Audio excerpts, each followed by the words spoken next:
Hi అండి, నమస్కారం. Welcome back to Lalitha Valluri kitchen. ఈరోజు నేను క్యాబేజ్ ఎగ్ ఫ్రై అయితే చేస్తున్నానండి. చాలా సింపుల్ చేసుకోవడం, అండ్ క్యాబేజ్ అయితే ఎవరు తినరో వాళ్ళకి ఒకసారి ఇది చేసి పెట్టండి.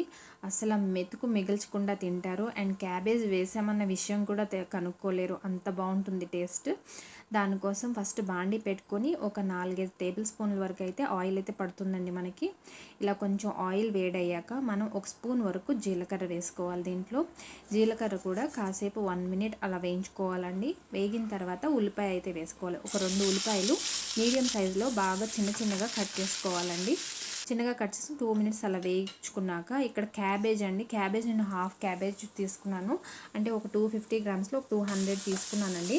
సో దాంట్లో ఇక్కడ మనం వేయించుకోవాలి బాగా మీడియం సెగ పైన. ఇలా బాగా చిన్నగా కట్ చేసుకుంటే తొందరగా వేగిపోతుందండి, ఫ్రై అనేది త్వరగా అవుతుంది. ఇక్కడ 2 క్యారెట్లు తీసుకుంటున్నాను. క్యారెట్స్ కూడా అంతే చిన్నగా కట్ చేసుకోవాలండి. చిన్నగా కట్ చేసుకుని మీడియం ఫ్లేమ్ పైనే అలా మనం ఫ్రై చేసుకుంటూ ఉండాలి. ఇంత చిన్నగా కట్ చేసుకున్నారంటే ఫ్రై తొందరగా అవుతుందండి, అండ్ కలర్ఫుల్గా ఉంటుంది చూడడానికి, అండ్ టేస్ట్ కూడా అద్దరిపోతుందండి. మీరు ఒకసారి ఖచ్చితంగా ట్రై చేసుకోవాలి. ఇలా మీడియం ఫ్లేమ్ పైన వేగనివ్వాలండి. వేగే లోపల మనం ఇక్కడ చిన్న మసాలా అయితే దంచుకుందాం. దానికి కావాల్సిన వెల్లుల్లి తీసుకుంటున్నానండి. ఒక 7-8 దాకా వెల్లుల్లి రెబ్బలు అండ్ మిరియాలు కొద్దిగా తీసుకుంటున్నాను. బ్లాక్ పెప్పర్ అంటాం కదా, అది కొంచెం బాగా దంచేసుకోవాలి. ఇలా దంచుకున్న పేస్ట్ని పక్కన పెట్టుకోండి. ఇప్పుడు నెక్స్ట్ ఆ ఫ్రై అవుతుంది కదా, ఆ వెజిటేబుల్స్లో ఈ పేస్ట్ని వేసేసుకోవాలండి. ఇది ఒక డిఫరెంట్ కాంబినేషన్ ఆఫ్ పేస్ట్ అండి. ఈ ఫ్లేవర్ కూడా చాలా బాగుంటుంది, ఈ కూరకి సరిపోతుంది. టేస్ట్ కూడా ఇంక్రీజ్ అవుతుంది ఆ పేస్ట్ వల్ల.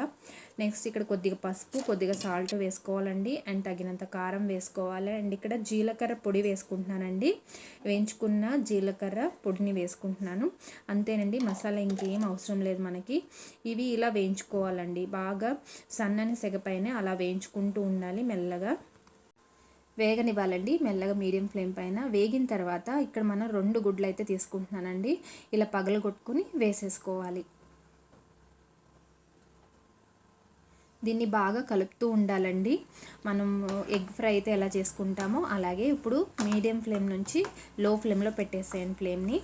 అప్పుడు మనం ఇలా తిప్పుతూ ఉండాలి. తిప్పుతూ ఉంటే మనకి ఫ్రై అనేది పొడి పొడిగా వస్తుందండి, అంటుకోకుండా ఉంటుంది, ఎక్కువ మెత్తగా అయిపోకుండా ఉంటుంది. చూసారా, ఇలా కలుపుతూ ఉండాలి లో ఫ్లేమ్లోనే. చాలా పొడి పొడిగా ఉంటుందండి, బాగుంటుంది. టేస్ట్ అయితే చాలా నచ్చుతుంది, అందరికి ఇంట్లో ఇష్టపడి తింటారు. ఒకసారి ట్రై చేసుకోండి. ఇప్పుడు ఫ్లేమ్ని ఆఫ్ చేసేసేయండి. ఇంకా ఫ్లేమ్ని ఆఫ్ చేసేసి ఒక 10 మినిట్స్ అయితే మీరు స్టవ్ పైనే అలాగే వదిలేసేయండి. ఒక 10 మినిట్స్ లోపల మనకి ఫ్రై అనేది ఇంకా బాగా అవుతుంది. అండ్ లిడ్ క్లోజ్ చేసుకోకండి, లిడ్ పెట్టుకోకుండానే మనం స్టవ్ పైన అలా వదిలేస్తే ఒక 10 మినిట్స్లో బాగా ఫ్రై అవుతుంది. మీకు నచ్చిందని అనుకుంటున్నాను. మీరు ఒకసారి ట్రై చేసుకోండి. నచ్చితే కనుక ఒక లైక్ అండ్ సబ్స్క్రైబ్ చేయండి. Thank you.